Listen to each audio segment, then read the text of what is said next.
जय स्वामीनारायण विद्यार्थी मित्रों, श्री स्वामीनारायण गुणातीत विद्याधाम गुरुकुल वीरपुर जलाराम ऑनलाइन एज्युकेशननी अंदर मारो आ विडियो जोई रहेला तमाम विद्यार्थी मित्रों आ तके हूँ हार्दिक स्वागत करूँ छूँ। आज आपणे कक्षा 8 संस्कृत विषय में प्रथम सत्र पुनरावर्तन 1 अने एमां आपणे पहेलो भागे के एटले के 1 થી 4 प्रश्न जोया पछी प्रश्न 5 त्यांथी शरूआत करीए। नीचेना प्रश्नों जवाब लखो। एकलव्य किम पठितुम इच्छति स्म। पेलो एवो प्रश्न है तो मात्र एमां एटलुं ज आवशे। एकलव्य धनुर्विद्या म पठितुम इच्छति स्म।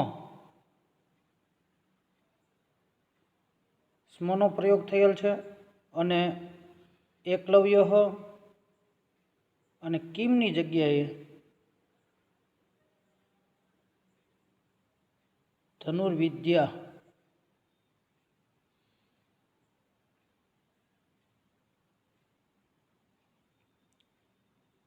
अने अनुस्वार आवशे पठितुम इच्छति स्म अने प्रश्नार्थ निकली जशे।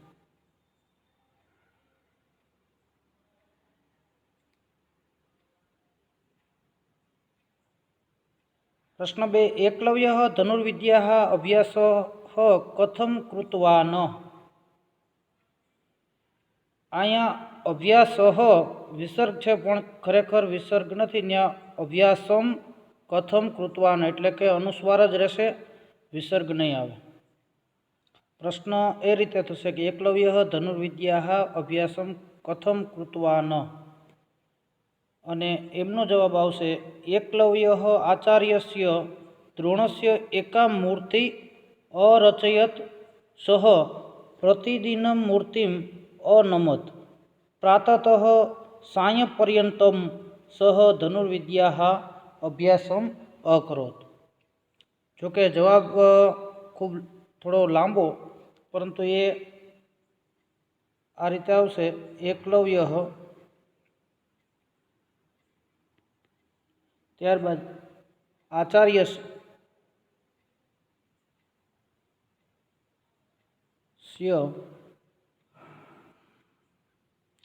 द्रोणस्य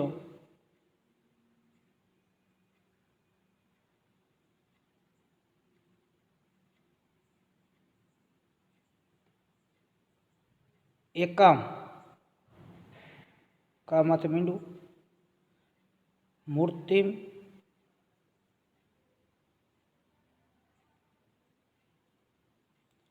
अरचयत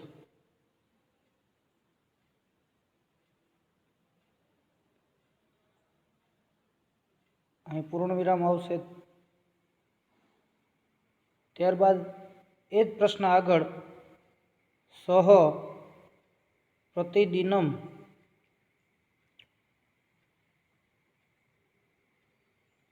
अनुस्वार आवशे मूर्तिम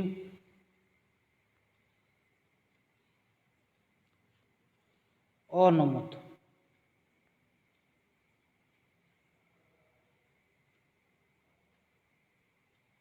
अहींया पूर्ण विराम आवशे प्रातः विसर्ग आवशे साय पर्यंत म सह धनुर्विद्या अभ्यासम अकरोत्।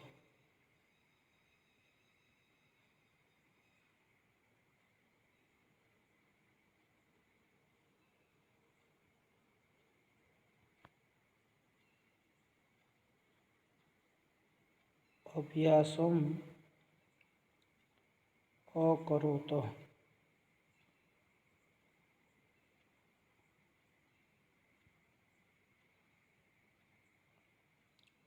त्यारबादनो प्रश्न है एकलव्य कुकुरस्य मुखम कथम असीव्यत।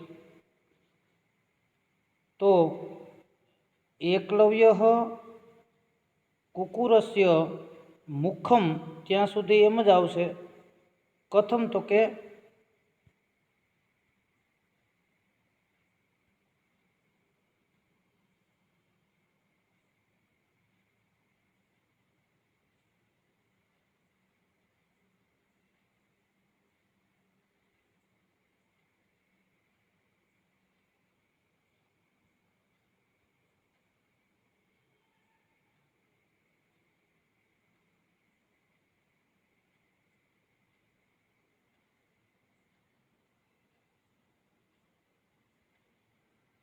એકલવ્ય કુકુરસ્ય મુખમ કથમ અસીવ્યત. તો એકલવ્ય કુકુરસ્ય મુખમ કથમ ત્યાર ની જગ્યાએ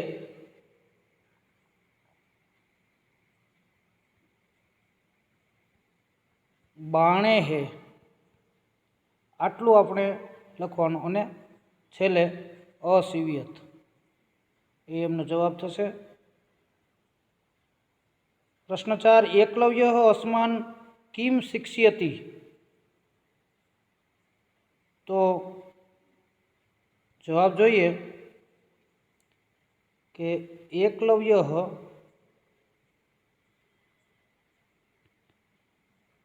અસ્માન શિક્ષ્યતિ.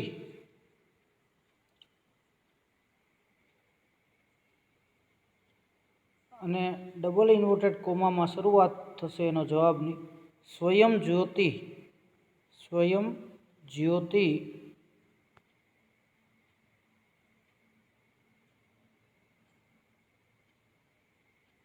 અને ત્યાં વિસર્ગ મૂકજો. સ્વયં જ્યોતિ સ્વયં પ્રજ્ઞા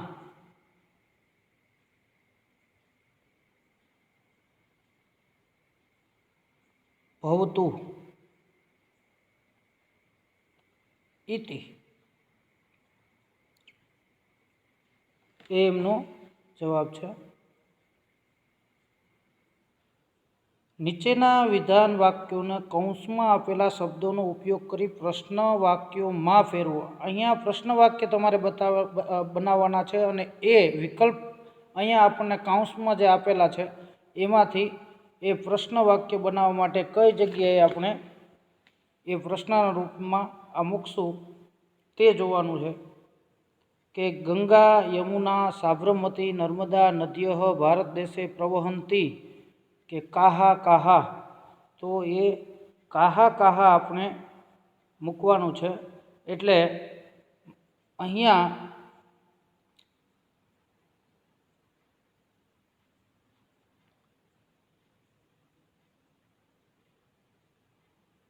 આટલું નીકળી જશે અને ત્યાં કાહા કાહા નદ્ય ભારત દેશે પ્રવહંતી એ રીતે પ્રશ્નાર્થ થશે. એટલે કઈ કઈ નદીઓ ભારતમાં વહે છે. ત્યારબાદ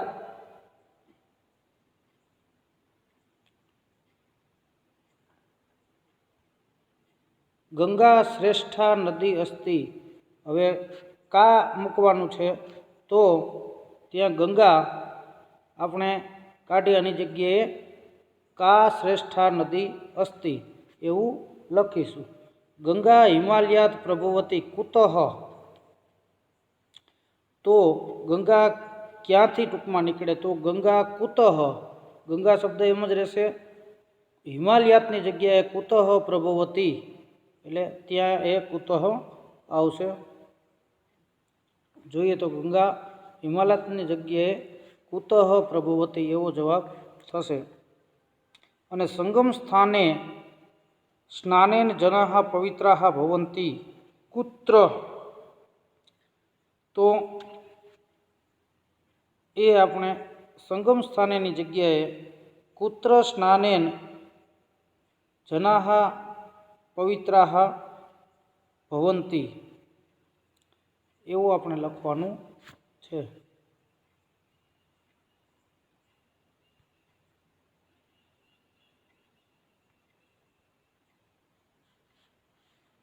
હવે પ્રશ્ન 7 ચિત્રો જોઈને વાક્ય લખો. અહીંયા તમને દ્રશ્યમાન ચિત્ર થાય.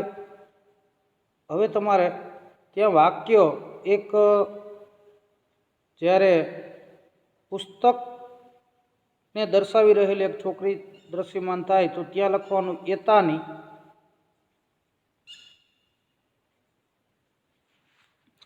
પુસ્તકાની.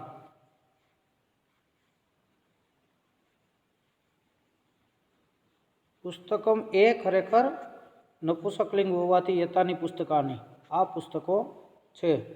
અને બીજું વાક્ય છે કે એક યુવક પોતાને જાતને એટલે દર્શાવી રહ્યો હતો, અહમ યુવક.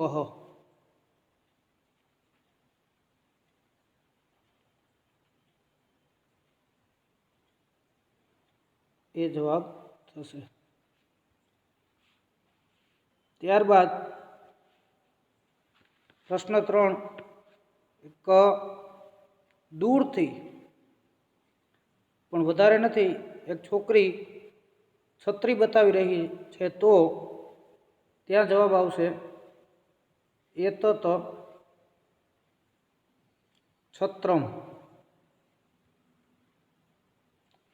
ત્યારબાદ તમને દ્રશ્યમાન વાઘ થાય તો એ પુલિંગમાં હોવાથી એસહ વ્યાઘ્ર,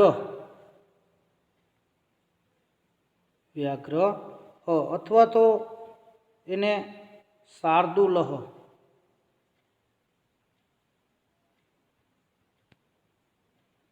એવું પણ બોલી શકીએ. લાસ્ટમાં એક ભગવાન બુદ્ધની મૂર્તિ છોકરો બતાવી રહ્યો તો એ સ્ત્રીલિંગમાં હોવાથી ત્યાં થશે એશા મૂર્તિ.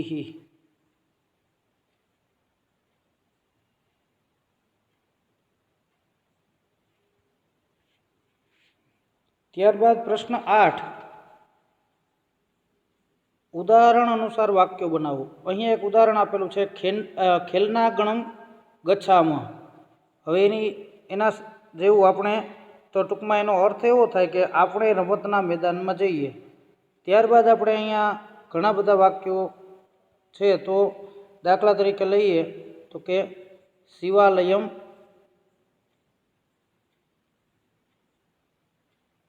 અનુસ્વાર આવશે ગચ્છામઃ એટલે આપણે શિવ મંદિરે જઈએ. ત્યારબાદ બીજું તો ત્યાં વિદ્યાલયમ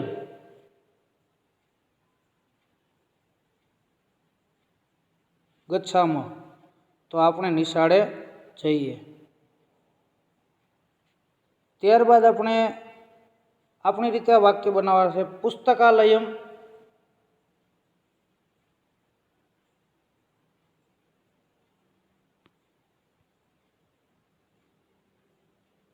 ત્રીજું આવશે પુસ્તકાલયમ ગચ્છામઃ એટલે આપણે પુસ્તકાલય જઈએ. ચોથું વાક્ય છે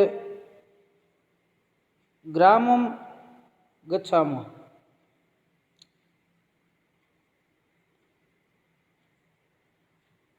તો ત્યાં આપણે ગામ જઈએ. અને છેલ્લે સ્વગૃહમ એટલે ગચ્છામઃ તો કે આપણે પોતાને ઘેર જઈએ. આ રીતે લખવાનું. હવે નીચે જોઈએ, ભવાન જાનાતિ કિમ એટલે કે શું તમે જાણો છો એવો પ્રશ્ન થશે. પંચ પ્રસિદ્ધ મહાકાવ્યાની સંતિ એટલે 5 મહાકાવ્યો છે. સંસ્કૃતની અંદર 5 મહાકાવ્યો છે જે આ મુજબ રઘુવંશમ, કુમાર સંભવમ, કિરાતાર્જુનિયમ, શિશુપાલ વધમ અને નૈષદ ચરિતમ.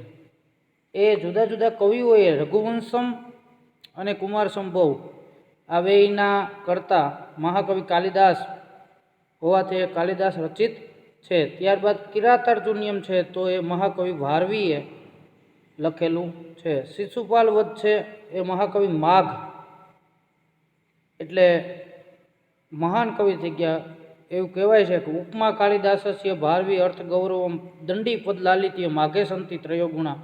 અને લાસ્ટ નૈષદ ચરિતમ તો મહાકવિ શ્રી હર્ષ એમને લખનાર છે.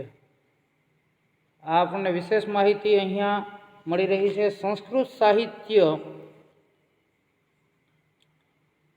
સંસ્કૃત સાહિત્યસ્ય પ્રસિદ્ધ મહાકવિ હિ કાલિદાસ.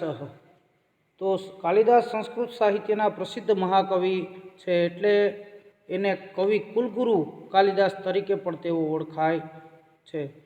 કાલિદાસની એટલી કૃતિઓ એના નામે ઘણી મળે, પણ હકીકતમાં કાલિદાસના નામે 7 કૃતિ છે. એમાં 2 મહાકાવ્ય, 2 ખંડકાવ્ય અને 3 નાટક, જેની અંદર 2 અહીંયા આપણને નાટક તો જોવા મળે જ છે કે રઘુવંશ અને કુમાર સંભવમ. તો રઘુવંશમ ને કુમાર સંભવમ એના 2 જ નાટક, 2 મહાકાવ્યો છે, અને 2 મહાકાવ્યો છે એ બંને પંચમહાકાવ્યોમાં સ્થાન પામ્યા. એ જ એની વિશેષતા બતાવે. અને ત્યારબાદ એમની કૃતિ જોઈએ તો ઋતુસંહાર અને મેઘદૂતમ, એ 2 એમના ખંડકાવ્યો છે. અને ત્યાર પછી અભિજ્ઞાન શાકુંતલમ, વિક્રમોર્વશીય અને માલવિકા અગ્નિમિત્ર, એ 3 એમના નાટકો છે. એમાં અભિજ્ઞાન શાકુંતલમ એ વિશ્વ પ્રસિદ્ધ નાટકમ કહી શકાય. કાવ્યેષુ નાટકમ રમ્યમ તત્ર રમ્યા શકુંતલા તત્રાભી ચતુર્થો અંક તત્ર શ્લોક ચતુષ્ટયમ. એટલે એની વિશેષતા, એટલે અહીંયા એની પણ આપણે નોંધ લેવી જોઈએ.